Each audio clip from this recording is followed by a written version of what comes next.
नमस्कार विद्यार्थियों, मैं मुकेश कुमार नागर, Hindi and Sanskrit faculty. Motion foundation के हमारा जो ये ऑनलाइन प्लेटफॉर्म है उसमें आप लोगों का सबका स्वागत है। आज हम लोग जो पढ़ने वाले हैं वो हमारा सबसे इम्पोर्टेंट टॉपिक है मुहावरे। यहाँ से हमारे बोर्ड के अंदर जो है 4 क्वेश्चन आने वाले हैं। यहाँ से कितने क्वेश्चन आने वाले हैं? बोर्ड के अंदर 4 क्वेश्चन आने वाले हैं और इन 4 क्वेश्चन को इस ही बेस पर तैयार करेंगे कि यहाँ से ही वो क्वेश्चन निकल के आए। तो फिर ये ध्यान रखिएगा कि जिस प्रकार से हम लोगों ने यहाँ पर और भी टॉपिक पढ़े हैं उसी आधार पर इस टॉपिक को भी हम उसी आधार पर करेंगे, ताकि जो क्वेश्चन वहाँ पर आए उन क्वेश्चन के आंसर को हम लोग कैसे निकालें ये चीज़ हम लोग यहाँ पर सीखेंगे। ठीक है, देखो बहुत सारे तरीके हैं इन क्वेश्चन को पूछने के लिए। मुहावरे के क्वेश्चन जो है अलग अलग तरीके से पूछे जाते हैं। फिल इन द ब्लैंक्स भी वहाँ पर आ सकते हैं और डायरेक्ट मुहावरे का अर्थ भी वो पूछ सकता है। एक मुहावरे दे देगा और मुहावरे का वहाँ पर अर्थ दे देगा 4 और वहाँ से आप लोगों को पूछ लेगा कि यहाँ पर क्या है, आप इस मुहावरे का जो सही या उचित अर्थ है वो बताइए। तो ये चीज़ें वो यहाँ पर करने वाला होता है। अलग अलग तरीके से क्वेश्चन पूछा जा सकता है। तो यहाँ पर आप लोगों को ये ध्यान रखना है कि कोई भी बात हो उसे उस वाक्य से रिलेट करके आप लोगों को क्या करना है, जोड़ना होता है। तो ये चीज़ें आप लोग ध्यान रखिएगा और इन चीज़ों को ही आप लोगों को याद रख करके क्वेश्चन का आंसर देना होता है। ठीक है, तो चलते हैं हम लोग इस ऑनलाइन प्लेटफॉर्म पर आगे कि मुहावरे किस तरह से हमें आंसर देते हैं और आंसर किस तरह से हम लोग यहाँ पर निकालते हैं, यही बातें हम लोगों को यहाँ पर याद रखनी है। तो चलिए मुहावरे की दुनिया में आपको ले चलता हूँ मैं आगे कि मुहावरे किस तरह के होते हैं और किस तरह से मुहावरों के मीनिंग को हम लोग समझते हैं। ये चीज़ें ही आप लोगों को यहाँ पर ध्यान रखनी है। मैं आपको बता दूं, मुहावरों की तरह जो हमारी जो लोकोक्तियां होती हैं वो भी इसकी तरह ही होती है, लेकिन वो लोक प्लस उक्ति यानी कि लोक यानी कि जो बाहरी वातावरण के अनुसार लोगों के द्वारा जो बातें कह दी जाती है उन्हीं बातों को बार बार हम लोग जो है किंवदंती के रूप में बोलते जाते हैं और एक दूसरे से कहते जाते हैं और वही क्या बन जाती है, लोकोक्ति बन जाती है। लेकिन मुहावरे ऐसे नहीं होते हैं। मुहावरों का अर्थ जैसा का जैसा ही जो है नहीं निकलता, उसका अन्य अर्थ हम लोग निकाल लेते हैं, लेकिन लोकोक्ति का अर्थ वैसा का वैसा ही वहां पर रख दिया जाता है। मैं आप लोगों को बताऊंगा, देखो क्या होता है कि कोई ना कोई क्वेश्चन वहां पर यह पूछ लिया जाता है कि इनमें से मुहावरा नहीं है, अर्थात वहां पर 3 मुहावरे दिए हुए होंगे और एक लोकोक्ति दी होगी। जब एक लोकोक्ति वहां पर दी होगी तो आपको वो कैसे पहचाननी है, यही बात हम लोग यहां पर जानेंगे। कैसे पहचाने कि ये लोकोक्ति है, कैसे जाने कि ये लोकोक्ति है, यही चीज आप लोगों को वहां पर समझनी होगी। तो ये मैं ट्रिक आप लोगों को बताने वाला हूं। चलिए देखते हैं किस तरह से मुहावरों के बीच में से लोकोक्ति को पहचाना जाता है और लोकोक्तियों के बीच में से मुहावरों को पहचाना जाता है। आज हम लोग जो पढ़ने वाले हैं वो हमारा इंपॉर्टेंट टॉपिक है और 4 क्वेश्चन यहां से आने वाले हैं। 5 क्वेश्चन आएंगे लेकिन करने आपको कितने होंगे, 4 ही क्वेश्चन करने होंगे। तो चलिए मुहावरों की दुनिया में चलते हैं और मुहावरों की दुनिया में खोते हैं और आगे बढ़ते हैं और गोते इसमें लगाते हैं। तो ये मुहावरे हैं, आपको पता होगा, मैं आपको समझा देता हूं। यहां पर क्या होता है कि देखो बहुत सारी जो बातें हैं ना वहां पर आप लोगों को छोटी छोटी चीजें ध्यान रखनी होती है। जिस तरह से मैंने आपको बता दिया, जैसे किसी भी मुहावरे के पीछे ना अगर आ जाता है वो मुहावरा होता है, न कि लोकोक्ति होती है। ठीक है, लेकिन ये भी बात जो है 100% सही नहीं हो सकती। क्यों नहीं हो सकती? क्योंकि यहां पर मैं आपको ये बोलने वाला हूं कि 99% आप लोगों की हेल्प करने वाली है कि कोई भी यहां पर लोकोक्ति मुहावरा दिया हुआ है और वहां पर आप लोगों से पूछ लिया गया कि इनमें से मुहावरा कौन सा है, तो 3 लोकोक्तियां दी होगी और एक मुहावरा दिया होगा और आपको वहां पर पता लग जाएगा कि यार 9 2 11 होना, इसका मतलब इसके पीछे क्या लगा हुआ है, इसका मतलब इसके पीछे ना लगा हुआ है और वहीं आप आंसर लगा दोगे कि ये इसमें क्या हो गया, मुहावरा हो गया। तो चलिए देखते हैं 1 बाय 1 मुहावरे को किस तरह से हम लोगों को यहाँ पर निकालना है, मुहावरा किस तरह से निकलता है और मुहावरा किस तरह से हम लोग पढ़ते हैं, ये सारी चीज़ें आप यहाँ पर सीखने वाले हैं। देखो, मुहावरे पढ़ने की एक ही सबसे इम्पोर्टेंट बात यह है कि आपको पेन और नोटबुक लेकर के साथ में बैठना है और एक एक मुहावरे को लिखते हुए जाना है। एक मुहावरा लिखा, फिर उसका अर्थ लिखा, फिर मुहावरा लिखा, फिर उसका अर्थ लिखा। इस तरह से आप लोगों को मुहावरे पढ़ते हुए जाना होगा, क्योंकि देखो मुहावरे क्या हैं, ये रटने वाली चीज़ें हैं, ये बार बार रिवाइज करने वाली चीज़ें हैं। अगर बार बार इन चीज़ों को आप लोग रिवाइज करोगे तो फिर 100% आपको वहाँ पर याद हो जाएगी, और याद होने के बाद में चाहे क्वेश्चन कैसा भी आए वहाँ पर फिर आप लोगों को कोई भी दिक्कत नहीं आएगी। ठीक है, तो ये बातें जो मैंने आपको बताई है, उन बातों को आप लोगों को याद रखना होगा। कर पाओगे इन सारी बातों को, और आपको करनी ही होगी। ठीक है, तो चलते हैं मुहावरे 1 बाय 1 और समझते हैं मुहावरों के बारे में। क्या होता है मुहावरा, क्या होती है लोकोक्ति, पहले ही इस बात को समझ लेते हैं। तो चलो यहाँ पर देखते हैं, ये मुहावरे यहाँ पर दिए हुए हैं। मुहावरा क्या होता है, यही चीज़ हम लोगों को यहाँ पर समझनी है। विश्व की जो सभी भाषाएं होती है, लोकोक्तियों का प्रचलन वहाँ पर ज़्यादा होता है। लोकोक्तियों का प्रचलन ज़्यादा इसलिए होता है क्योंकि लोग जो है बातों ही बातों में कुछ ऐसी बात बोल देते हैं, फिर वो लोकोक्ति बन जाती है। मैंने बोला, दूसरे ने सुना, दूसरे ने बोला, तीसरे ने सुना, तीसरे ने बोला, चौथे ने सुना। इस तरह से वो बात चलती हुई जाती है और वो क्या ले लेती हैं, एक उक्ति का रूप ले लेती हैं, एक वहां पर अच्छी बात का रूप ले लेती हैं। उस बात में आप लोगों को कुछ ना कुछ सुनाई देगा, आप लोगों को कुछ ना कुछ अर्थ उसमें समझ में आएगा कि उस बात की जगह यहाँ पर उस बात को न बोल करके कोई ना कोई ऐसी बात वहां पर रख दी जाती है, उसे कहा जाता है लोकोक्ति। ठीक है, प्रत्येक समाज में प्रचलित लोकोक्तियां अलिखित कानून के रूप में मानी गई हैं। कहीं भी लोकोक्तियां लिखी हुई नहीं मिलती है। धीरे धीरे धीरे धीरे बोलते गए बोलते गए बोलते गए, समय निकलता गया, समय निकलता गया, और उनको क्या कर लिया गया, उनको समाहित कर लिया गया और एक जगह पर धीरे धीरे लिख लिया गया, और वो सारी की सारी लोकोक्तियां हमारे सामने इकट्ठी होती गई। लोकोक्तियों की दुनिया जो है अभी सिमटी नहीं है, लोकोक्ति की दुनिया जो है अभी एक सीमित नहीं हुई है, लोकोक्तियां अभी अपने परवान पर हैं। धीरे धीरे धीरे धीरे लोकोक्तियां जुड़ती जाती है, जुड़ती जाती है, जुड़ती जाती हैं, और धीरे धीरे आगे बढ़ती जा रही हैं। तो धीरे धीरे लोकोक्तियां जो है बहुत सारी हो जाएगी, इतनी सारी हो जाएगी कि आप लोगों को वहां पर कोई टेंशन नहीं है। आप पढ़ते जाइए, याद करते जाइए, फिर नई लोकोक्तियां फिर आ जाएगी। तो आप लोगों को आज जो पढ़ना है वो आज तो केवल जो है मुहावरे के बारे में आपको पढ़ना होगा। एक मुहावरा होगा, उसका अर्थ दिया होगा, मुहावरा होगा, उसका अर्थ दिया होगा। इस तरह से आप लोगों को ध्यान रखना है। मैं रिवाइज करता जाऊंगा, बार बार रिवाइज करूंगा, बार बार रिवाइज करूंगा, उससे आपको क्या हो जाएगा, वो मुहावरा याद हो जाएगा। मनुष्य अपनी बात को और अधिक प्रभावपूर्ण बनाने के लिए इनका प्रयोग करता है।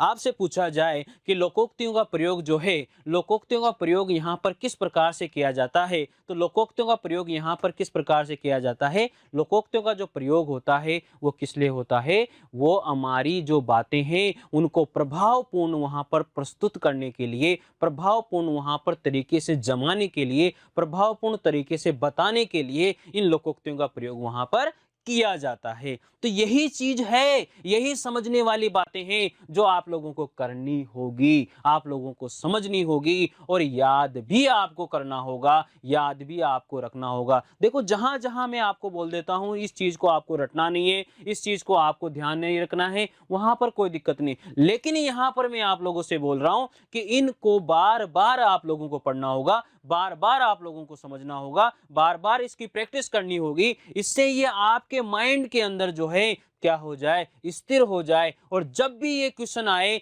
जब भी लोकोक्ति और मुहावरे से संबंधित क्वेश्चन आए, तो वहां पर आपको कोई भी दिक्कत नहीं हो, डायरेक्ट आप लोगों के आंसर क्लिक करना चाहिए। तो चलिए, लोकोक्ति शब्द का जो है लोक प्लस उक्ति, यहां पर अगर संधि की बात की जाए तो कौन सी संधि हो जाएगी, आपको पता है कि ए और ओ कहीं पर भी अगर आ जाता है तो वहां पर मैं बोल चुका हूं गुण संधि होती है। कौन सी संधि होती है? गुण संधि होती है। तो यहाँ पर अ प्लस उ बराबर ओ होता है, इसका मतलब यहाँ पर कौन सी संधि है? गुण संधि होती है। ठीक है, तो लोक प्लस उक्ति अर्थात संसार में जो उक्तियां प्रचलित हैं उनको ही क्या कहा गया है? लोकोक्ति कहा गया है। लोकोक्ति का प्रयोग हम लोग क्यों करते हैं? तो यहाँ पर लिखा हुआ है, मनुष्य जो है अपनी बात को और अधिक प्रभावपूर्ण बनाने के लिए क्या करता है? इन लोकोक्तियों का प्रयोग करता है। लोक में पीढ़ियों से प्रचलित इन उक्तियों में अनुभव का सार और व्यवहारिक नीति का निचोड़ होता है। अनेक लोकोक्तियों के निर्माण में किसी घटना विशेष का या विशेष योगदान होता है और उसी कोटि की स्थिति परिस्थिति के समय उस लोकोक्ति का प्रयोग स्थिति या अवस्था के सुस्पष्टीकरण के हेतु किया जाता है, जो संप्रदाय या समाज या सहज स्वीकार में किया जाता है। मतलब क्या है?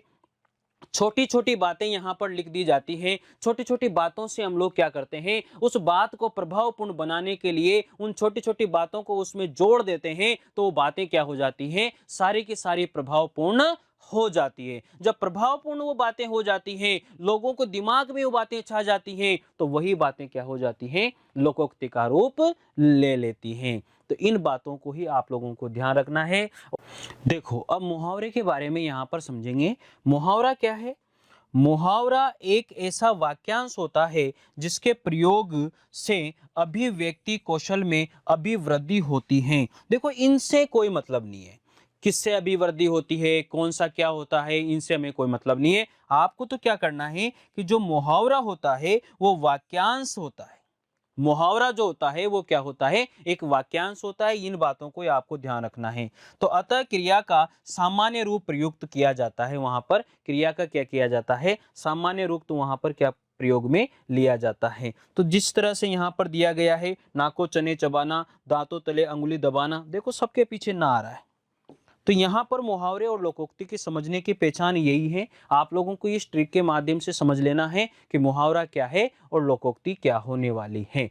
तो देखिए यहाँ पर ये अंतर यहाँ पर समझाया गया है कि लोकोक्ति का जो अपर नाम होता है वो कहावत भी होता है, और लोकोक्ति जहाँ अपने आप में पूर्ण होती है और प्राय प्रयोग में एक वाक्य के रूप में ही प्रयुक्त की जाती है। मैं पहले भी आप लोगों को बता चुका हूं कि लोकोक्ति को जो है वैसा का वैसा ही वहां पर रखा जाता है और मुहावरे का जो है अर्थ निकाल करके वहां पर लिया जाता है। ठीक है, जबकि मुहावरा वाक्यांश मात्र होता है। वाक्यांश होता है। मुहावरा क्या होता है? एक वाक्यांश होता है। लोकोक्ति का रूप प्राय एक सा ही रहता है। लोकोक्ति का रूप नहीं बदलता, लेकिन मुहावरे का रूप क्या हो जाता है? बदल जाता है। स्वरूप जो है लिंग, वचन और काल के अनुसार क्या कर दिया जाता है? बदल दिया। देखो, इसमें एक बात याद रखना, ये लिंग, वचन और काल, जब हम लोग यहाँ पर प्रश्न करेंगे, जब मैं आप लोगों को लास्ट में जो प्रश्न कराऊंगा वहां पर इसके अनुसार, लिंग के अनुसार, वचन के अनुसार और काल के अनुसार वहां पर जो है हम लोग उसकी क्रिया को बदल देंगे। जब क्रिया बदलेगी इसका मतलब मुहावरा बदलेगा, और मुहावरा बदलेगा लेकिन वहां पर इसका अर्थ नहीं बदलेगा। यह आपको याद रखना है। और अर्थ नहीं बदलना चाहिए। क्रिया बदले, मुहावरा बदले, कुछ भी हो जाए, लेकिन वो इसके लिंग के अनुसार, वचन के अनुसार, काल के अनुसार बदल सकता है, लेकिन अर्थ उसका कभी भी नहीं बदलता है। इस बात का आपको याद रखना होगा। ठीक है बच्चों, तो बढ़ते हैं एक एक मुहावरे की ओर। देखो यहाँ पर दिया हुआ है अपना उल्लू सीधा करना। इसका क्या होता है? स्वार्थ सिद्ध करना। एक एक मुहावरा में आपको यहाँ पर समझाता हुआ जाता हूं। अपना उल्लू सीधा करना अर्थात स्वार्थ सिद्ध करना। अपना उल्लू सीधा करना क्या हो जाएगा? स्वार्थ सिद्ध करना। कहने का मतलब ये हुआ कि व्यक्ति क्या करता है? अपने स्वार्थ के खातिर वो किसी के साथ भी कुछ भी कर सकता है, अर्थात वो क्या करेगा? अपना उल्लू सीधा करेगा। ठीक है, अगला मुहावरा आता है अपनी अपनी खिचड़ी अलग पकाना, सबसे अलग रहना। दो व्यक्ति हैं और वहां पर एक व्यक्ति क्या है? दो व्यक्ति है और वहां पर एक व्यक्ति क्या है? अलग से अपना काम करता है। इसका मतलब वो अपनी खिचड़ी क्या कर रहा है? अलग से पका रहा है। तो अपनी खिचड़ी अलग पकाना, इसका मतलब हो जाएगा सबसे अलग रहना। ठीक है, अगला मुहावरा आता है अपने मुंह मियाँ मिट्टू बनना, यानी कि अपनी ही प्रशंसा ज्यादा करना। अपने मुंह मियाँ मिट्टू बनना, अपनी ही प्रशंसा ज़्यादा करना। मैं बार बार रिवाइज इसलिए कर रहा हूँ, बार बार इन मुहावरों को बार बार मैं बोलूँगा ताकि आप लोगों को ये बातें याद रह जाएगी। ठीक है, तो अपने मुंह मियाँ मिट्टू बनना, अपनी प्रशंसा स्वयं करना। बहुत सारे व्यक्ति होते हैं जो अपनी प्रशंसा स्वयं ही करते रहते हैं, तो उनको हम लोग एक मुहावरे के रूप में क्या बोलेंगे, उनको बोलेंगे अपने मुंह मियाँ मिट्टू बनना। ठीक है, ये बात हम लोग बोल सकते हैं और इसका क्या अर्थ हो जाएगा, अपनी प्रशंसा स्वयं करना। अगला मुहावरा है अपने पाँव पर कुल्हाड़ी मारना। कहते हैं ना, अरे यार इसने तो अपने पाँव पर क्या मार ली, कुल्हाड़ी मार ली है। तो वहाँ क्या हो जाएगा, स्वयं की हानि पहुंचाना। अगला मुहावरा आता है अपने पैरों पर खड़े होना, आत्मनिर्भर होना। जैसे मान लीजिए कि यहाँ पर जो ये अर्थ दिए हुए हैं, इन अर्थों की जगह क्या कर दिया जाता है, इनका प्रयोग भी कर लिया जाता है। तो बात याद रहे, अगर वहाँ पर कहा गया है कि स्वार्थ सिद्ध करना, अरे मोहन ने तो अपना स्वार्थ सिद्ध किया है, तो मैं उसकी जगह बोल सकता हूँ कि मोहन क्या कर रहा है, अपना उल्लू सीधा कर रहा है। ठीक है, तो यहाँ पर मैंने काल के अनुसार क्रिया का प्रयोग बदल दिया है, लेकिन अर्थ नहीं बदला है। अर्थ वह का वही वहां पर रहेगा, अर्थ चेंज नहीं होगा। समझ गए, तो ये बातें आपको याद रखनी है। एक बार फिर रिवाइज कर रहा हूं, अपना उल्लू सीधा करना, स्वार्थ सिद्ध करना, अपनी खिचड़ी अलग पकाना, सबसे अलग रहना, अपने मुंह मियाँ मिट्टू बनना, अपनी प्रशंसा स्वयं करना, अपने पांव पर कुल्हाड़ी मारना, स्वयं को हानि पहुंचाना, अपने पैरों पर खड़े होना, आत्मनिर्भर बनना। क्या होता है, ऐसा कहा जाता है कि दो व्यक्ति हैं, एक व्यक्ति रोजगार प्राप्त कर लेता है और एक व्यक्ति रोजगार प्राप्त नहीं करता। जो रोजगार प्राप्त नहीं कर पाता है उसको कहा जाता है कि यार ये अपने पैरों पर खड़ा नहीं हुआ, और जो रोजगार प्राप्त कर लेता है उसका कहा जाता है कि वो अपने पैरों पर क्या हो गया, खड़ा हो गया, अर्थात वो बन गया आत्मनिर्भर। तो ये बातें आपको यहाँ पर समझ में आ गई होगी। तो एक एक यहाँ पर मुहावरे को हम लोग एक्सप्लेन भी करेंगे और मैं इन मुहावरों को बार बार रिवाइज कराऊंगा। आप लोग बार बार जब इन वीडियो को देखोगे, जब आप बार बार इन वीडियो को सुनोगे, तो आपको भी ये क्या है, याद हो जाएंगे। ठीक है, अगला यहाँ पर आता है जो मुहावरा हमारा 6 नंबर का, अक्कल पर पत्थर पड़ना तो बुद्धि भ्रष्ट होना। अरे इसके तो अक्कल पर क्या हो गई, पत्थर पड़ गए, अक्कल बुद्धि क्या हो गई, इसकी भ्रष्ट हो गई, ऐसा कहा जाता है। तो याद रखिएगा, अक्कल पर पत्थर पड़ना क्या हो जाएगा, बुद्धि भ्रष्ट होना। होता है ना, इसके तो अक्कल पर क्या पड़ गए, पत्थर पड़ गए, क्या हो गई, इसकी तो बुद्धि भ्रष्ट हो गई। मैं बार बार क्यों बोल रहा हूं, ये बार बार बोलने के पीछे रीजन ये है कि आपको ये मुहावरे याद हो जाए, आपको ये मुहावरे याद हो जाए। ठीक है, तो देखो, अक्कल पर पत्थर पड़ना क्या हो जाएगा, बुद्धि भ्रष्ट होना। अगला मुहावरा है अक्कल के पीछे लट लेकर फिरना, तो क्या हो जाएगा, मूर्खता प्रदर्शित करना। अक्कल के पीछे, अरे मूर्ख हो तुम, अक्कल के पीछे क्या कर रहे हो, लठ लेकर के चल रहे हो, अर्थात क्या कर रहे हो, मूर्खता तुम क्या कर रहे हो, प्रदर्शित कर रहे हो। ये बात यहाँ पर समझाई गई है। आगे है अंगूठा दिखाना, कोई वस्तु देने या काम करने से इनकार कर देना। करते हैं ना, ये अंगूठा इस तरह से दिखा दिया जाता है, इसका मतलब ये होता है या तो हम लोग मना कर रहे हैं या फिर उसको दे रहे हैं। अगर हमने इस तरह से बोला इसका मतलब हम सहमत हैं, और इस तरह से बोला इसका मतलब हम सहमत नहीं हैं। तो यहाँ पर यही बात है, अंगूठा दिखाना या कोई वस्तु देने या काम करने से इनकार कर देना, या तो कोई वस्तु देने के लिए इनकार कर देना या कोई काम करने के लिए इनकार कर देना। ये होता है हमारे किस मुहावरे का मीनिंग, अंगूठा दिखाना। और ये इम्पोर्टेंट मुहावरा भी है, ये मोस्ट है, इसको आप लोग थोड़ा सा ध्यान रखिएगा। अगला मुहावरा है अंधे की लकड़ी होना, एकमात्र सहारा होना। सबसे अच्छा मुहावरा यही है, अंधे की लकड़ी होना, एकमात्र सहारा होना है। कहा जाता है अरे यार ये तो अंधे की लकड़ी बन गया, इसका मतलब वो उस महिला का, वो उस व्यक्ति का क्या बन गया, एकमात्र सहारा बन गया है। तो इसे कर लोगे, कोई दिक्कत इसमें नहीं आनी चाहिए। अगला है यहाँ पर अच्छे दिन आना, ये तो बहुत प्रचलित रहा है, अच्छे दिन आ गए, अच्छे दिन आ गए, अच्छे दिन आ गए, इसका मतलब क्या हो गया, भाग्य का खुलना। अच्छे दिन आ गए मेरे, मेरा भाग्य क्या हो गया, खुल गया है। ऐसा कहा जाता है कि अच्छे दिन आ गए, मेरा भाग्य खुल गया है। अच्छे दिन आ गए, मेरा भाग्य खुल गया है।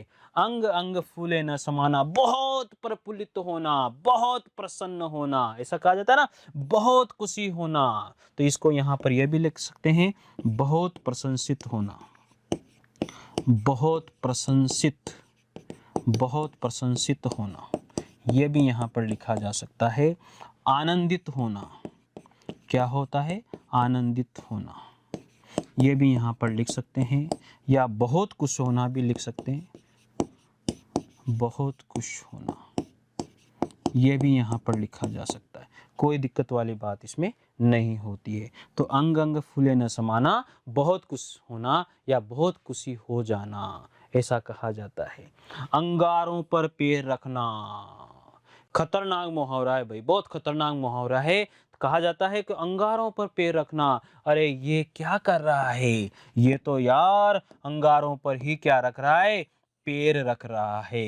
ये क्या कर रहा है, ये तो अंगारों पर ही पैर रख रहा है। इसका मतलब क्या हो गया? साहसपूर्ण खतरे में उतरना। इसका मतलब क्या हो जाएगा? साहसपूर्ण खतरे में उतरना हो जाएगा। ठीक है, तो अंगारों पर पैर रखना, साहसपूर्ण खतरे में उतरना। अंगारों पर पैर रखना, साहसपूर्ण खतरे में उतरना, मतलब मुसीबत मोल लेना कहने वाली बात है। लेकिन वो मुसीबत भी कैसी है? वो साहस करने वाली मुसीबत है। साहस उसमें उसने लिए, साहस के साथ आगे बढ़ा है, इसलिए उसने अंगारों पर पैर रखा है। और अंगारों पर पैर रखने का अर्थ हो जाएगा साहसपूर्ण खतरे में उतर जाना, साहसपूर्ण उस कार्य को करना। यही बात होती है क्या? अंगारों पर पैर रखना।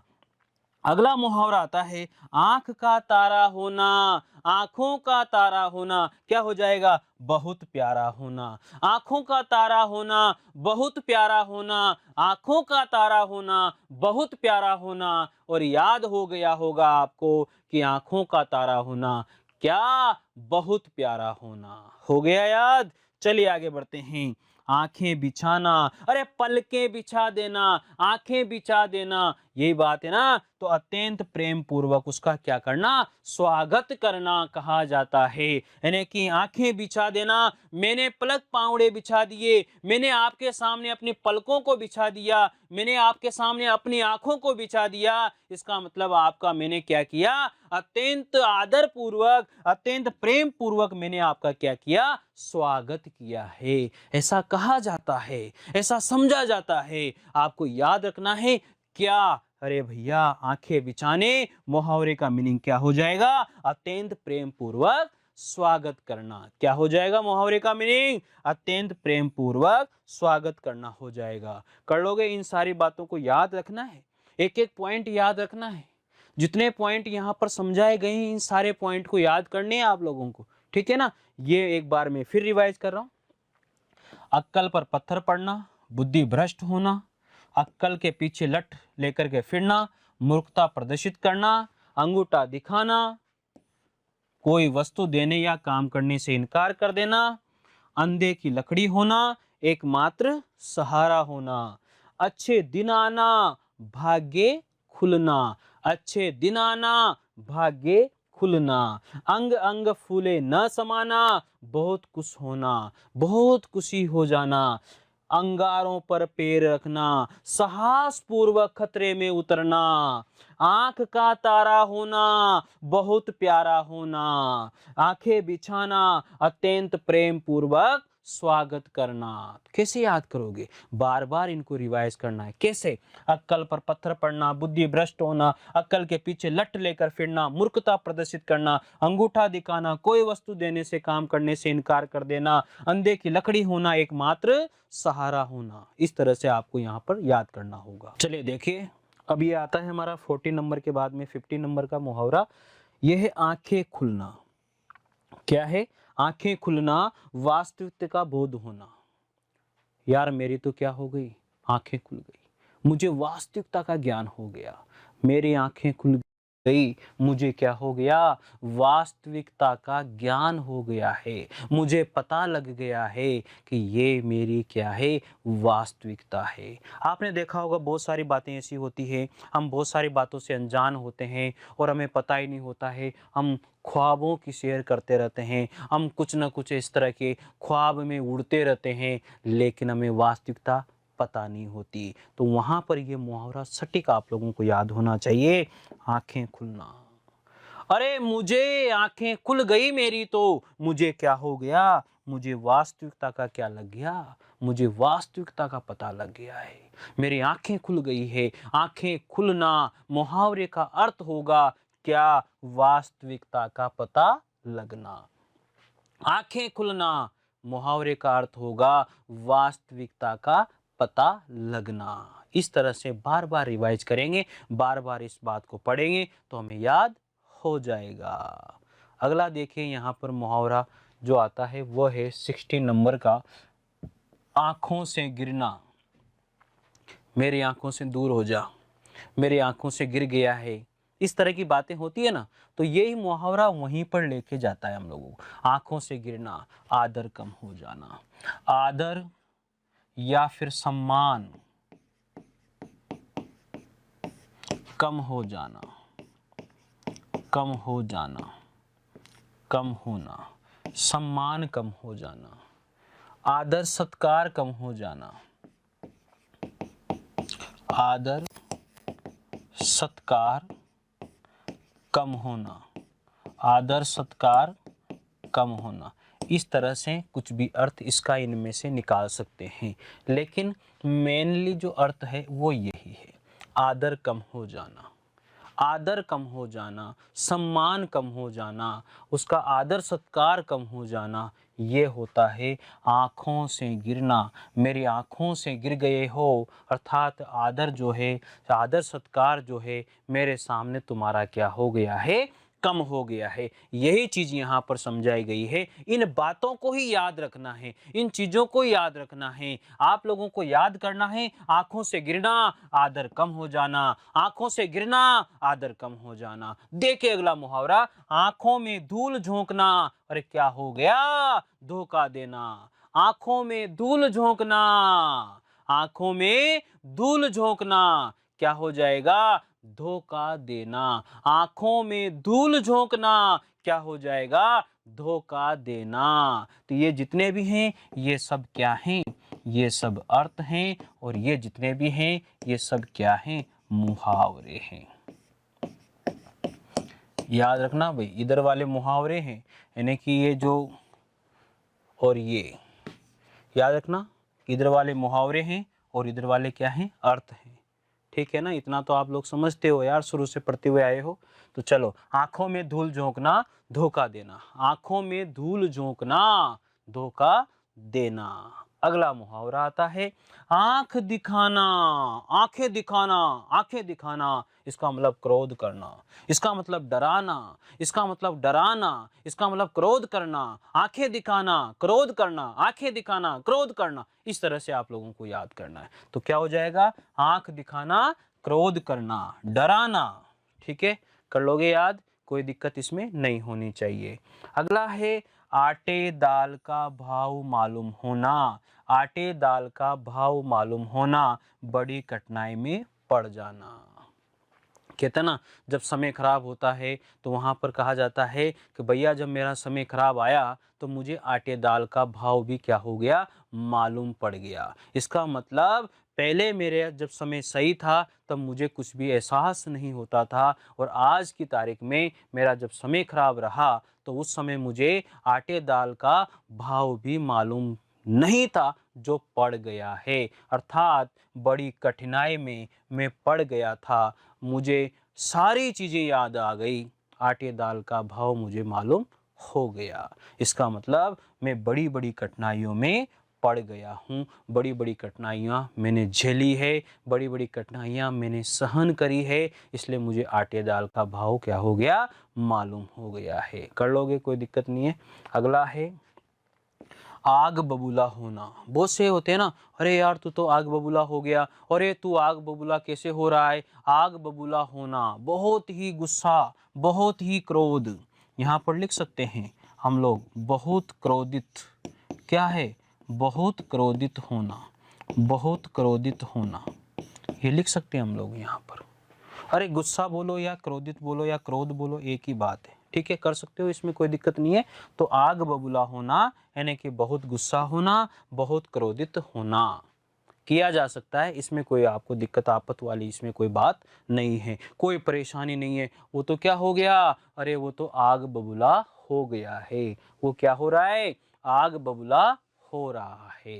तो ये चीज़ें थी, इन चीज़ों को आप अच्छे से रट सकते हो, इन चीज़ों को आप अच्छे से याद कर सकते हो। लेकिन कब? जब बार बार इनको रिवाइज करोगे, बार बार इनको समझोगे, बार बार इनको पढ़ोगे, प्रैक्टिस में लेकर के आओगे, तो ये अपने आप याद हो जाएगी। अब देखो, आप कहोगे सर इनको रटना ही पड़ता है, इनको बार बार पढ़ना ही पड़ता है। बिल्कुल पढ़ना पड़ेगा, इनको रटना पड़ेगा, आपको याद करना पड़ेगा।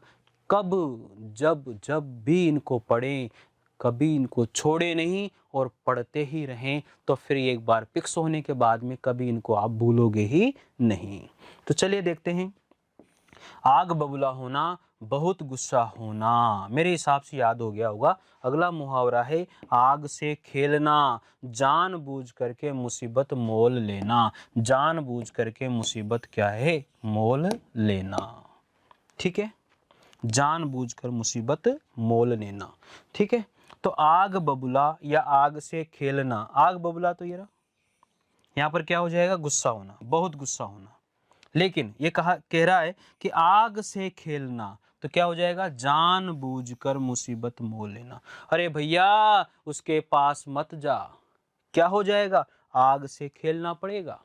उसके पास मत जा, क्या होगा? आग से खेलना पड़ेगा। जबरदस्ती यार तेने मुसीबत मोल ले ली है, आग से खेला है तो जबरदस्ती, तो क्या हो जाएगा? आग से जब जबरदस्ती खेलेगा तो मुसीबत तो क्या हो गई? मोल ले ली तुमने। और उस मोल क्यों ले रहा है उस मुसीबत को? यार आग से क्यों खेल रहा है? तो वो आग है भैया, दूर हटो उससे। तो ये वाली बातें हैं। तो आग से खेलना क्या हो जाएगा? जानबूझ करके मुसीबत मोल लेना।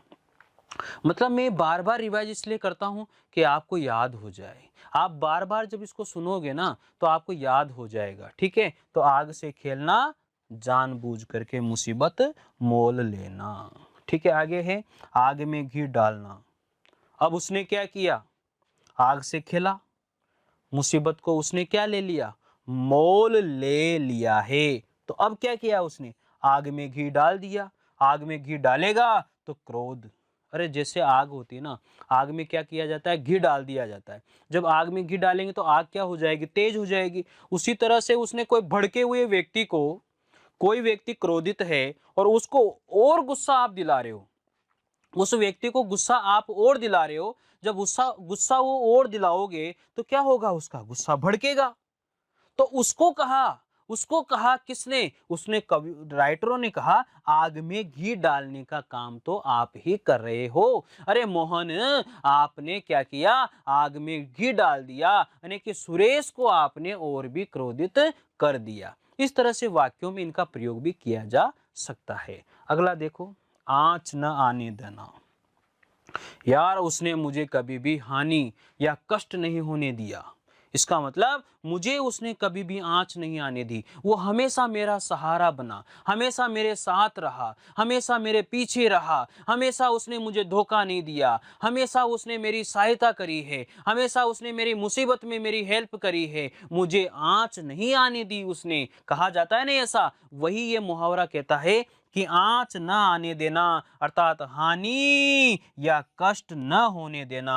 अरे मान लीजिए कोई गरीब व्यक्ति होता है, गरीब व्यक्ति होता है, गरीब व्यक्ति होता है, अगर मान लीजिए उसके पास कोई रोजगार नहीं है, मान लीजिए उसके कमाने और खाने वाला, मतलब कमाने के लिए कोई व्यक्ति नहीं है, वो कमा भी नहीं सकता है, उसके पास पैसे नहीं है, तो क्या होता है? जब उसका दोस्त उससे मिलता है तो ऐसा कहा जाता है, उस दोस्त के बारे में वो कहता है, वो गरीब व्यक्ति कहता है, यार वो मेरा बंदा, यार वो मेरा जो दोस्त है, उसने मुझे आंच भी नहीं आने दी। मेरा समय कैसा भी रहा, मैं किसी भी मुसीबत में रहा लेकिन उसने मुझे आँच नहीं आने दी। तो इस कंडीशन में ये मुहावरा यहाँ पर बिल्कुल सटीक बैठता है कि आँच न आने देना अर्थात हानि या कष्ट नहीं होने देना।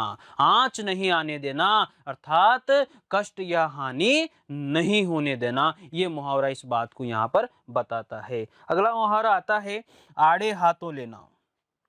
आने दो, उसने उसने मेरे को परेशान करके रख दिया है। आने दो उस व्यक्ति को, उसने मुझे बहुत मुसीबत में डाल दिया है। आने दो उस व्यक्ति को, उसके साथ में देखता हूं कि उसने ऐसा क्यों किया। आने दो उसे, मैं बताऊंगा उसने ऐसा क्यों किया। तो इस तरह की बातें अगर कोई दूसरे व्यक्ति को सुना रहा है तो वहां पर क्या कहता है, आड़े हाथों लेना।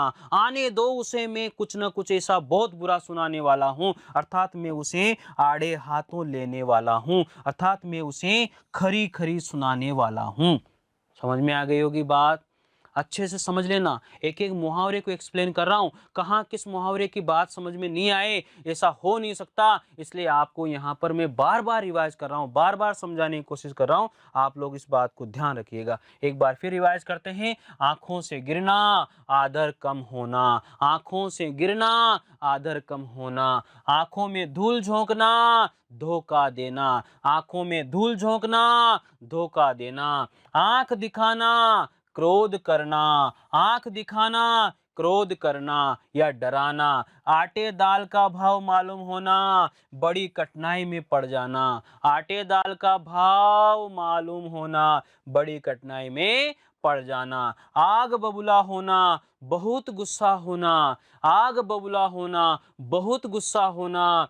आग से खेलना, जानबूझकर मुसीबत को मोल ले लेना। आगे है आग में घी डालना, क्रोध भड़कना, आँच न आने देना, हानि या कष्ट नहीं होने देना, आड़े हाथों लेना, खरी खरी सुनाना। अगला मुहावरा है आनाकानी करना, टालम टोल करते हैं।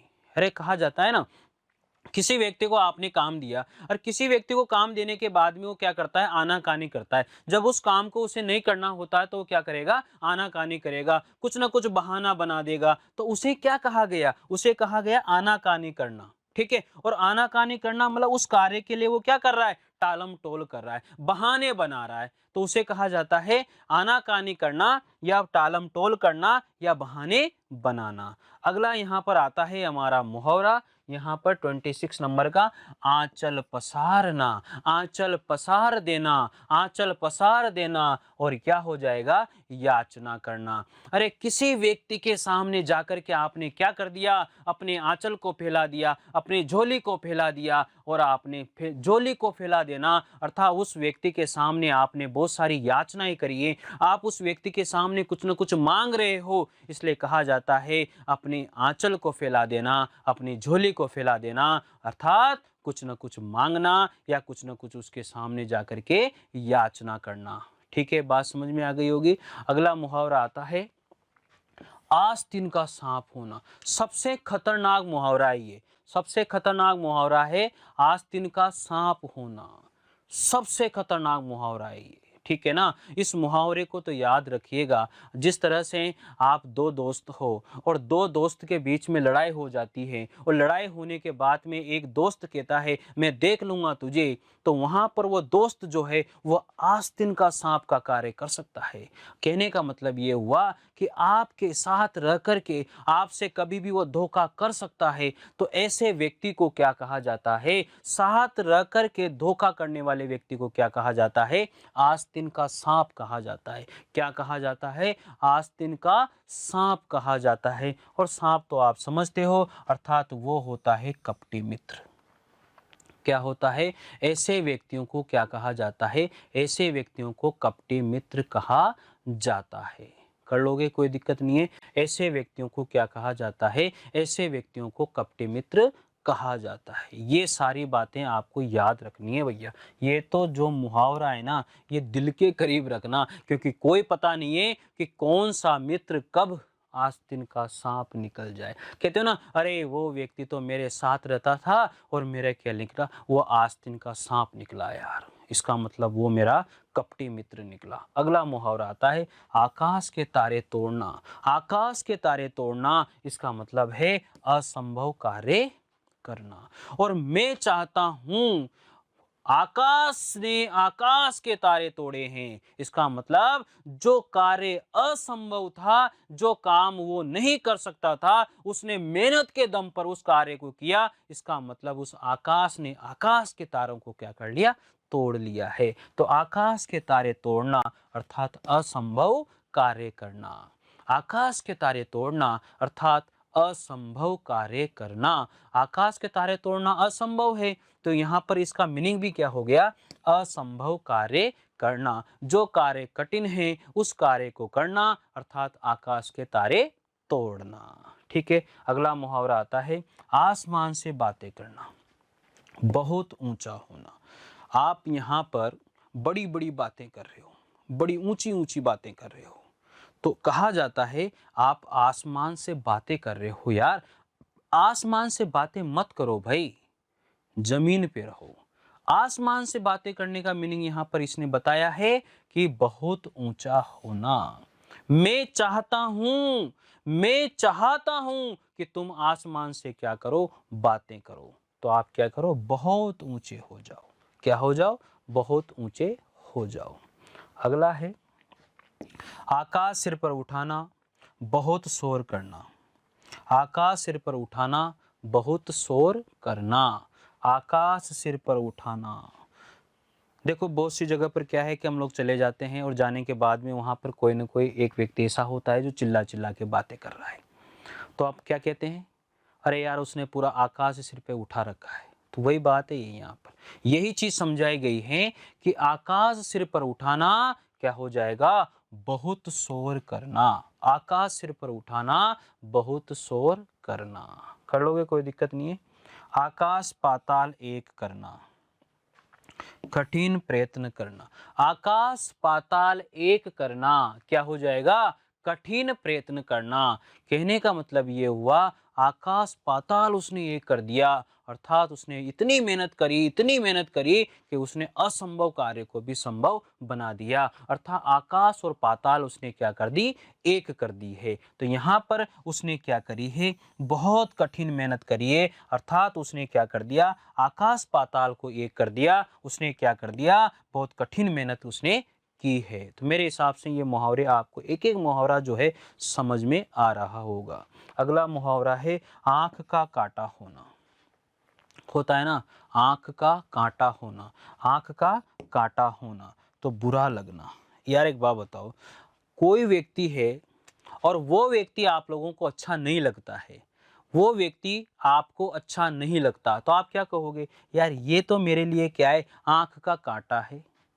क्या कहोगे आप लोग, आंख का कांटा है, इसका मतलब वो व्यक्ति आपको कैसा लग रहा है, बुरा लग रहा है। ये व्यक्ति मेरे आंखों में चुभता है, इसका मतलब वो व्यक्ति आपको कैसा लगता है, इसका मतलब वो व्यक्ति आपको बुरा लगता है। तो यही चीजें हैं जो आपको याद रखनी है।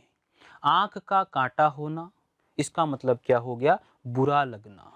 आंख का काटा होना, इसका मतलब क्या हो गया, बुरा लगना। अगला मुहावरा आता है आंसू पीकर रह जाना। ये सबसे प्यारा मुहावरा है, ये सबसे प्यारा मुहावरा है, आंसू पीकर रह जाना, भीतर ही भीतर दुखी होना। बहुत सारे एक व्यक्ति ऐसे होते हैं जो अपने दुख को प्रकट नहीं करते हैं। जब अपने दुख को प्रकट नहीं कर पाते हैं तो वहां पर क्या होता है, ये मुहावरा उनके लिए सटीक होता है कि आंसू पीकर रह जाना, अर्थात अंदर अंदर ही जो बात उनको दुख पहुंचा रही है उसके क्या है, भीतर भीतर ही वो दुखी होते रहते हैं। इसलिए कहा जाता है कि यार महेश तो आंसू पी करके रह गया, अर्थात उसने अपने दुख को बयां नहीं किया, उसने अपने दुख को किसी को भी नहीं बताया है। तो आंसू पीकर रह जाना, भीतर भीतर ही दुखी होना। अगला है 8 आंसू गिरना, पश्चाताप करना। मतलब कभी भी क्या होता है कि 8-8 आंसू गिराना अर्थात पश्चाताप करना, यानी किसी भी बात को लेकर के वो बहुत दुखी है, यार मुझे ऐसा नहीं करना चाहिए, फिर उस बात को लेकर के वापस से फिर वही बात कहता है, अरे यार मुझे ऐसा नहीं करना चाहिए, फिर थोड़ी देर बाद में वापस उसी बात को लेकर के फिर कहता है, अरे यार मुझे ऐसा नहीं करना चाहिए। इसका मतलब है 8-8 आंसू गिराना, इसका मतलब बार बार उस बात को पश्चाताप के रूप में महसूस करना, अर्थात उस बात के लिए उसे क्या होता है, पश्चाताप होता है। इन सारे मुहावरों को आप अपनी नोटबुक में जरूर लिखें और लिखने के बाद में इन्हें बार बार रिवाइज करें या बार बार सुने। बार बार सुनने से भी आपको याद हो जाएंगे बच्चों। क्यों? क्योंकि मुहावरे आपको याद करने ही पड़ेंगे, इनकी कोई ऐसी ट्रिक नहीं है जो आप सोचें कि हम उस ट्रिक के माध्यम से याद कर लें। मैंने आपको बता दिया लोकोक्ति और मुहावरे में अंतर वाले जो ट्रिक है वो मैं आपको समझा चुका हूं। मुहावरों के पीछे हमेशा ना आता है। देखो इन सब मुहावरों के पीछे ना है। आंचल पसारना, आस्तीन का सांप होना, आकाश के तारे तोड़ना, आसमान से बातें करना, आकाश सिर पर उठाना, आकाश पाताल एक करना, आंख का कांटा होना, आंसू पीकर रह जाना, 8-8 आंसू गिरना, सबके पीछे ना आ रहा है। इसका मतलब ये क्या है? ये सारे के सारे मुहावरे हैं। जब लोकोक्ति और मुहावरों के बीच में अंतर करने वाली बात आ जाती है तो वहां पर ये ट्रिक आप लोगों को काम देगी, यानी कि जिसके पीछे ना भैया मैं लगा दूंगा यहाँ पर मुहावरा, लेकिन अब इनका अर्थ तो आपको याद करना ही पड़ेगा, अर्थ तो आपको बार बार पढ़ना ही पड़ेगा, ये चीज तो आपको याद रखनी ही पड़ेगी। चलिए एक बार रिवाइज करते हैं। आंचल पसारना, याचना करना, आस्तीन का सांप होना, कपटे मित्र होना, आकाश के तारे तोड़ना, असंभव कार्य करना, आसमान से बातें करना, बहुत ऊंचा होना, आकाश सिर पर उठाना, बहुत शोर करना, इसके बाद में आकाश पाताल एक करना, कठिन प्रयत्न करना, इसके बाद में आंख का कांटा होना, बहुत बुरा लगना, आंसू पीकर रह जाना, भीतर भीतर दुखी होना, 8-8 आंसू गिरना, पश्चाताप करना। ठीक है, इस तरह से जल्दी जल्दी जल्दी जल्दी आप रिवाइज करोगे, याद हो जाएगा। आंचल पसारना, याचना करना, आस्तीन का सांप होना, कपटे मित्र होना, आकाश के तारे तोड़ना, असंभव कार्य करना, आसमान से बातें करना, बहुत ऊंचा होना। इस तरह से याद करते रहो, इस तरह से इनको पढ़ते रहो, रिवाइज करते रहो, पढ़ते रहो, रिवाइज करते रहो। इतनी बार तो मैंने रिवाइज करा दिया, इतनी बार आप लोग सुन लोगे तो फिर आपको ये याद हो जाएंगे। अगला यहाँ पर मुहावरा आता है, इधर उधर की हाँकना। बहुत सारे होते हैं ऐसे जो क्या करते हैं, इधर उधर की बातें करते रहते हैं, इधर उधर की बातें लगाते रहते हैं, उनको कहा जाता है इधर उधर की बातें हाँकना, यानी कि बेमतलब की बातें करना। क्या कहा जाता है? अरे यार वो इधर उधर की बातें क्या है, करता रहता है। कहने का मतलब ये हुआ कि वो बेमतलब की बातें क्या है, करता रहता है। इसलिए कहा जाता है इधर उधर की हाँकना, बेमतलब की बातें करना, इधर उधर की हाँकना, बेमतलब की बातें करना। ठीक है, कोई दिक्कत नहीं है, यहाँ तक कोई परेशानी आपको नहीं होनी चाहिए। आगे मुहावरा, जो अगला मुहावरा आता है उसको देखते हैं। ये है इति श्री होना, समाप्त होना। कहते हैं ना लास्ट में लिखा होता है इति श्री, तो इसका मतलब क्या हो गया? इति श्री मतलब वो बात वहां पर समाप्त हो जाती है। तो इति श्री होना अर्थात क्या हो जाएगा? समाप्त होना। इति श्री होना अर्थात समाप्त होना। ठीक है, अगला है इस हाथ लेना, उस हाथ देना, हिसाब किताब साफ करना।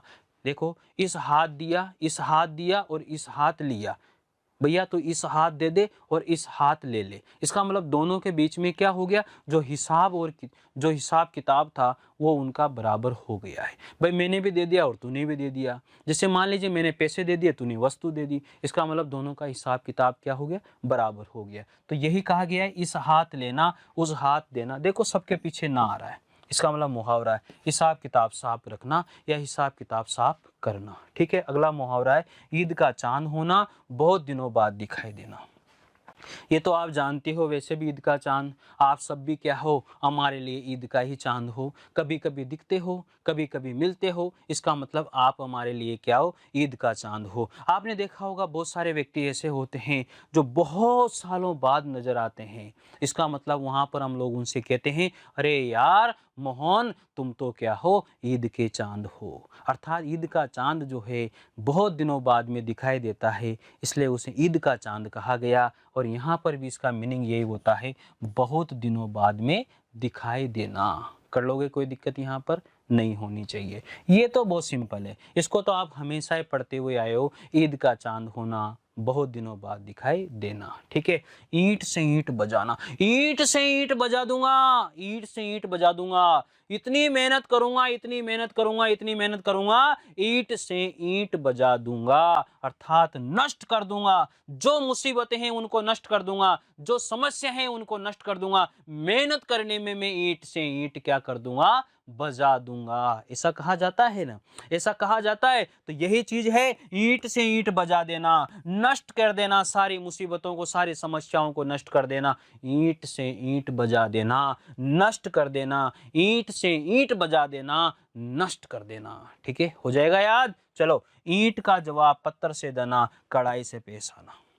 एक बात बताओ, कोई व्यक्ति आपसे कुछ भला बुरा बोल रहा है तो आप क्या करोगे, आप भी उसे भला बुरा बोलोगे। इसका मतलब क्या हो गया, ईंट का जवाब आपने पत्थर से दे दिया है, अर्थात कड़ाई से पेश आए। जिस तरह से वो आप लोगों से व्यवहार कर रहा है उसी तरह से आप भी उसके साथ व्यवहार कर रहे हो, या उससे भी खराब व्यवहार अगर आप कर रहे हो। इसलिए कहा गया है ईंट का जवाब किससे दिया है आपने, पत्थर से दिया है। अगला आता है आंसू पहुंचना, सांत्वना देना। अरे यार, वो व्यक्ति दुखी है, अरे उसके आंसू उसने पहुंचे हैं, इसका मतलब उसने उसको क्या दिए, सांत्वना दी है। तो आंसू पहुंचना, सांत्वना देना। ठीक है, अगला आता है आंखें तरेरना, क्रोध से देखना। आंखें तरेरना, क्रोध से देखना, आंखें तरेरना, क्रोध से देखना। इस तरह से आंखें वो तरेरता है, इसका मतलब उससे गुस्सा आ रहा है, और गुस्सा आ रहा है तो इसका मतलब क्या कर रहा है, वो क्रोध से वो तुम्हें क्या कर रहा है, देख रहा है। इस मुहावरे को याद रख लेना भाई, आंखें तरेरना और क्रोध से देखना। ठीक है, अगला मुहावरा आता है आकाश टूट पड़ना, अचानक विपत्ति आ जाना। अरे उस महेश के ऊपर, उस दिनेश के ऊपर, उस सुरेश के ऊपर तो मुसीबत आ गई, अरे मुसीबत आ गई, आकाश टूट के पड़ गया, आकाश टूट के उसके ऊपर गिर गया। इसका मतलब क्या हुआ, आकाश टूट पड़ना। इसका मतलब क्या हुआ, अचानक विपत्ति आ जाना, आकाश टूट करके पड़ जाना, अचानक विपत्ति आ जाना। आकाश टूट करके पड़ जाना, अचानक विपत्ति आ जाना। ये याद रखना भैया, ये मुहावरे जो है ना, इंपॉर्टेंट मुहावरे, इनको ध्यान रख लेना। अगला है आग लगने पर कुआं खोदना। आग लगने पर कुआं खोदना, ये तो आप लोगों के लिए है, सबसे बेस्ट है और सबसे अच्छा मुहावरा है। जब भी मुसीबत आए उस समय अगर आपने कुआं खोदा, उस समय आपने उस समस्या का उपाय करने के लिए सोचा, तो वो समस्या हल नहीं होगी। अरे भैया, पहले ही खोज लो, पहले ही कर लो सब कुछ। अगर आपको लगता है कि ये समस्या आने वाली है, ये समस्या मेरे साथ आने वाली है, तो पहले ही उस समस्या का आपको क्या कर लेना चाहिए, पहले ही उस समस्या का आपको उपाय खोज लेना चाहिए। उस समस्या का उपाय आपको खोज लेना चाहिए। यह है आग लगने पर कुआं खोदना।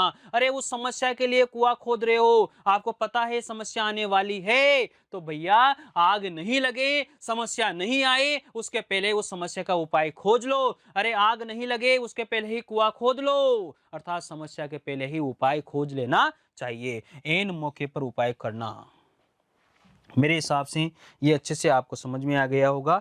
एन मौके पर उपाय करना, इसका मतलब हो जाएगा आग लगने पर कुआं खोदना। इतना अच्छा मुहावरा है, मजा आ गया यार इस मुहावरे को पढ़ के। तो आगे है उंगली उठाना। ये जो मुहावरे हैं ना, इन मुहावरों को अच्छे से याद कर लेना भैया आप लोग। उंगली उठाना, उंगली उठाना, उंगली उठाना, इसका मतलब निंदा करना, लांछन लगाना। अरे उसने मेरे ऊपर, मेरी इज्जत के ऊपर उंगली उठाई है, इसका मतलब उसने मेरे ऊपर क्या लगाया है, लांछन लगाया है, मेरी उसने क्या करी है, मेरी उसने निंदा करी है। इसलिए कहा जाता है उंगली उठाना, अर्थात मेरी निंदा करना, मेरे ऊपर लांछन लगाना, ऐसा माना गया है। कर लोगे, कोई दिक्कत नहीं है। तो ये बातें याद रखनी है। एक बार मैं फिर बोल रहा हूँ, ये तीसरी करना, समाप्त होना, इस हाथ लेना, उस हाथ देना, हिसाब किताब साफ करना, ईद का चांद होना, बहुत दिनों बाद दिखाई देना, ईंट से ईंट बजाना, नष्ट कर देना, ईंट का जवाब पत्थर से देना, कड़ाई से पेश आंसू पहुँचना, सांत्वना देना, आंखें तरेरना, क्रोध से देखना, आकाश टूट पड़ना, अचानक विपत्ति आ जाना, आग लगने पर कुआं खोदना, एन मौके पर उपाय करना, उंगली उठाना, निंदा करना या लांछन लगाना होता है। ठीक है, तो यहाँ तक के जो मुहावरे हैं 45 मुहावरे हमने किए हैं। मेरे हिसाब से यहाँ तक कोई आपको दिक्कत नहीं होगी, आसानी से इनको याद कर सकते हो आप, क्योंकि बार बार रिवाइज मैंने किया है, बार बार मैंने आपको समझाने की कोशिश करी है। मेरे हिसाब से यहाँ तक कोई परेशानी आपको नहीं आएगी। चलिए बढ़ते हैं आगे अगले मुहावरे की ओर।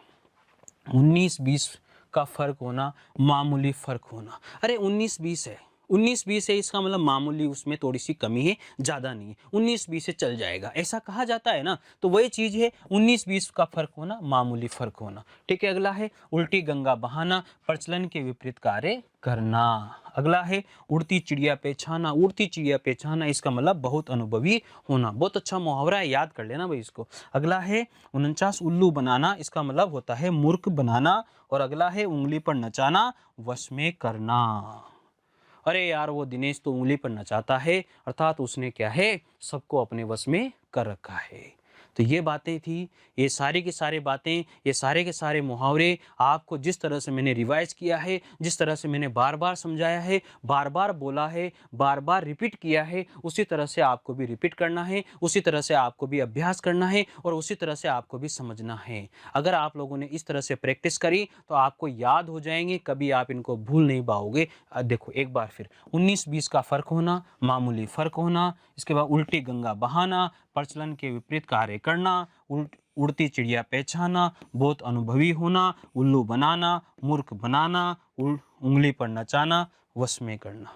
ठीक है, ये सारे के सारे 50 मुहावरे मैंने आपको यहाँ पर करवाए हैं। अब इनसे संबंधित हम लोग प्रश्न करेंगे। जो प्रश्न आते हैं किस तरह से उन प्रश्नों के आंसर देने हैं। देखो बहुत अच्छे प्रश्न हैं और इस टाइप के जो प्रश्न आपके पेपर में आते हैं। देखते हैं, पढ़ाई में मेहनत कर मैं हो सकता हूँ, मुहावरे से रिक्त स्थान की पूर्ति कीजिए। तो पढ़ाई में मेहनत कर मैं, एक पंथ दो काज, पैरों पर खड़ा होना, अपना हाथ जगन्नाथ, अंधों पर काना राजा। तो यहाँ पर कौन सा मुहावरा आएगा, ये उचित मुहावरे का प्रयोग आपको यहाँ पर करना होगा। तो पढ़ाई में मेहनत कर मैं अपने पैरों पर खड़ा हो सकता हूँ, अपने पैरों पर या पैरों पर खड़ा हो सकता हूँ, इस तरह से आपको अर्थ निकाल करके इसका करना पड़ेगा। ठीक है, अगला क्वेश्चन है, विपत्ति में उसकी अक्ल, उपयुक्त मुहावरे से रिक्त स्थान की पूर्ति कीजिए। विपत्ति में उसकी अक्ल, खो जाना, ठनक जाना, चकरा जाना, आग बबूला होना। विपत्ति में उसकी अक्ल क्या हो गई, खो गई। विपत्ति में उसकी अक्ल क्या हो गई, मारी गई। इस तरह से होता है ना मुहावरा। ठीक है, अगला यहाँ पर क्वेश्चन आता है, सच्चे सूरवीर देश की रक्षा में प्राणों की हैं, डेश डेश यहाँ पर दिया हुआ है, फिर है रिक्त स्थान के पूर्ति उचित मुहावरे से कीजिए। तो सच्चे सूरवीर देश की रक्षा में प्राणों के क्या लगा देते हैं, बाजी लगा देते हैं। आ जाएगा वहां पर रिक्त स्थान की पूर्ति हम लोग कर सकते हैं। तो सच्चे सूरवीर देश की रक्षा में प्राणों की बाजी लगा देते हैं, ये यहाँ पर हमारा क्या हो जाएगा, फर्स्ट ऑप्शन राइट हो जाएगा। अगला है, गरीब माँ बाप अपना कर बच्चों को पढ़ाते हैं, पेट काट कर बच्चों को पढ़ाते हैं, ये ऑप्शन यहाँ पर राइट हो जाएगा। इस तरह से मुहावरों का प्रयोग आपको करना पड़ेगा। ठीक है, तो गरीब माँ बाप अपना पेट काट कर, तो यहाँ पर लिख सकते हैं पेट काट कर, तो कर तो यहाँ पर दिया हुआ है। ठीक है, तो पेट काट, ये यहाँ से आ जाएगा ना, तो पेट काट कर बच्चों को पढ़ाते हैं और वो चिंता नहीं करते। यहाँ पर ये मुहावरा बिल्कुल सटीक यहाँ पर बैठता है, अर्थात ये मुहावरा एकदम राइट है। तो ये यहाँ पर ऑप्शन राइट हो जाएगा। अगला ऑप्शन देखो, अगला क्वेश्चन देखो, विद्वान और वीर होकर भी रावण की पड़ गया था कि उसने माता सीता का अपहरण किया, यानी कि अंधों में काना राजा हो नहीं सकता, एक पंथ दो काज हो नहीं सका, अक्कल पर पत्थर पड़ जाना। ये ऑप्शन, विद्वान और वीर होकर भी रावण के अक्कल पर क्या हो गया, पत्थर पड़ गए, यानी कि रावण के अक्कल पर पत्थर पड़ गया था कि उसने माता सीता का क्या किया, अपहरण किया है। तो ये ऑप्शन यहाँ पर राइट हो जाएगा। अगला है, युवकों को पर ही विवाह करना चाहिए। कैसे, अपने पैरों पर खड़े हो जाना, अपने पैरों पर खड़े होकर ही, अपने पैरों पर खड़े होने पर ही विवाह करना चाहिए। बिल्कुल सही बात है, ये आंसर हमारा राइट हो गया। अगला प्रश्न देखो, जनाब जरा होशियारी से काम लें, यह जाती रहेगी, रिक्त स्थान की पूर्ति करो। जनाब जरा होशियारी से काम लें, यह 2 दिन की हुकूमत 4 दिन की हुकूमत, 2.5 दिन की हुकूमत, 1 दिन की हुकूमत। तो यहाँ पर ये वाला राइट होता है, इनको हम लोग राइट नहीं मानते हैं, कहीं भी ये मुहावरे नहीं होते हैं। तो 4 दिन की हुकूमत जाती रहेगी, जो 4 दिन की चांदनी है उस हिसाब से आप याद कर लेना इसको। 4 दिन की चांदनी, फिर अंधेरी रात, उसी तरह से 4 दिन की हुकूमत जो तुम्हें मिली है वो फिर जाती रहेगी। अगला मुहावरा देखो, बड़े भाई ने छोटे भाई को ऐसी चुभती बात कही कि वह गला काट लेना, खून बहाना हो नहीं सकता। अगला है शर्मिंदा होना। फिर देखो अगला, ये भी हो सकता है, ये भी हो सकता है, अपना सा मुंह लेकर रह जाना। तो ये बात मेरे को यहाँ पर ये ज्यादा सही लगी दोनों में। तो बड़े भाई ने छोटे भाई को ऐसी चुभती बात कही कि वह अपना सा मुंह लेकर के रह गया। हो जाएगा ना राइट। तो इस तरह से आपको आंसर निकालने होंगे। ठीक है, अगला है, विवाह के अवसर पर दिन भर मेहमानों के स्वागत में लगे रहने से मेरा अंग अंग ढीला हो गया, अर्थात मैं क्या हो गया हूँ, थक गया हूँ। ये ऑप्शन राइट हो जाएगा। अगला है, रामू मात्र 8वीं पास है फिर भी उसकी सरकारी नौकरी लग गई, इसी को कहते हैं अंधे के हाथ बटेर लग जाना। ये ऑप्शन राइट। ये तो बहुत फेमस है, इसको तो आप लोग आसानी से कर सकते हो, इसमें तो कोई दिक्कत ही नहीं है। अगला है 11वें नंबर का, देखो, आजकल ऐसी ऐसी इमारतें बनने लगी हैं जो आसमान से बातें कर रही हैं। जो क्या कर रही है, आसमान से बातें कर रही है, अर्थात बहुत ऊंची बनी हुई है। ठीक है, इसमें भी कोई दिक्कत नहीं है। वह तो है, वह गला काटने वाला, ये तो हो नहीं सकता। आग लगाकर तमाशा दिखाना, ये भी नहीं। पेट काट कर मेहनत करने वाला मतलबी आदमी, वह तो है मतलबी आदमी, वह तुम्हारी क्या मदद करेगा। तो वह तो मतलबी आदमी है, वह तुम्हारी क्या मदद करेगा। तो वाक्य के अनुसार जो है यह 4th नंबर का इसमें क्या हो जाएगा, राइट हो जाएगा। अगला मुहावरा है, अगला मुहावरा यानी कि अगला प्रश्न के साथ मुहावरा जो दिया गया है वो देखें। राघव तो जुहारियों के पास केवल खड़ा हुआ था, पुलिस उसे भी क्या ले गई, पकड़ करके ले गई। इसका मतलब क्या हो गया, अपने पैर पर उसने क्या मार लिए, कुल्हाड़ी मार लिए। वो तो खड़ा था लेकिन पुलिस उसको भी पकड़ के ले गई, अर्थात वो खड़ा नहीं होता तो उसको पुलिस पकड़ के नहीं ले जाती, अर्थात उसने वहां खड़े होकर क्या किया, उसने अपने पैरों पर कुल्हाड़ी मारी है। तो ये ऑप्शन यहाँ पर राइट हो जाएगा। अगला देखें प्रश्न, अध्यापक की मदद से राजू गणित में तो पास हो गया परंतु विज्ञान में उसकी कंपार्टमेंट आ गई, इसी को कहते हैं, क्या कहते हैं, आसमान से गिरा और खजूर पर अटका। अरे एक मुसीबत टली थी, दूसरी मुसीबत आ गई, इसका मतलब क्या हुआ, आसमान से गिरा और खजूर पर अटका। तो ये वाला ऑप्शन इसमें क्या हो जाएगा, राइट हो जाएगा। तो इस तरह के वहां पर प्रश्न आपके दिए हुए होंगे और इस तरह के प्रश्नों को आपको वहां पर करना होगा। देखिए अगला प्रश्न, रामू की शराब की आदत ने उसके परिवार की क्या लगा दी, इज्जत मिट्टी में मिला दी है। ठीक है, तो यहां पर इस जगह पर आपको क्या भरना है, इज्जत मिट्टी में मिला दी, अर्थात रामू ने, जो शराब रामू पीता था, उसने क्या कर दिया, उसके परिवार की इज्जत को मिट्टी में मिला दिया है। तो इस तरह से ये जो मुहावरे हैं, इस तरह से भी आपको सेंटेंस दे करके वहां पर रिक्त स्थान की पूर्ति आपसे करवा सकता है और डायरेक्ट मुहावरा देकर भी वहां पर आपसे अर्थ पूछा जा सकता है। 2 तरह से इसके क्वेश्चन को पूछा जा सकता है। अब यहाँ पर जो हम लोगों ने ये मुहावरे पढ़े हैं, इन सारे मुहावरों को आपको क्या है, अच्छी तरह से याद करना है, प्रैक्टिस करनी है, बार बार रिवाइज करना है, बार बार इन मुहावरों को सुनना है और जितने क्वेश्चन मैंने आपको करवाए हैं सारे के सारे क्वेश्चन आपको अपनी नोटबुक में करना है। ये आप लोगों के लिए एक होमवर्क का कार्य करेगा। आप लोग इसे याद करें और आप लोग इसे बार बार प्रैक्टिस करें, बार बार पढ़ेंगे तो ये आपको याद हो जाएगा। ये मुहावरे का टॉपिक जो है यहाँ पर फिनिश होता है। अगला जो टॉपिक आएगा वो आएगा हमारा लोकोक्ति से संबंधित, अर्थात मुहावरे और लोकोक्ति दोनों से एक दूसरे से रिलेशन रखते हैं। अर्थात मैं आपको ये समझा चुका हूँ लोकोक्ति क्या होती है, मुहावरा क्या होता है, लेकिन अगले लेक्चर में हम लोकोक्ति के बारे में भी पढ़ेंगे। तो आज का जो लेक्चर है यहीं समाप्त होता है। सभी को बहुत बहुत धन्यवाद।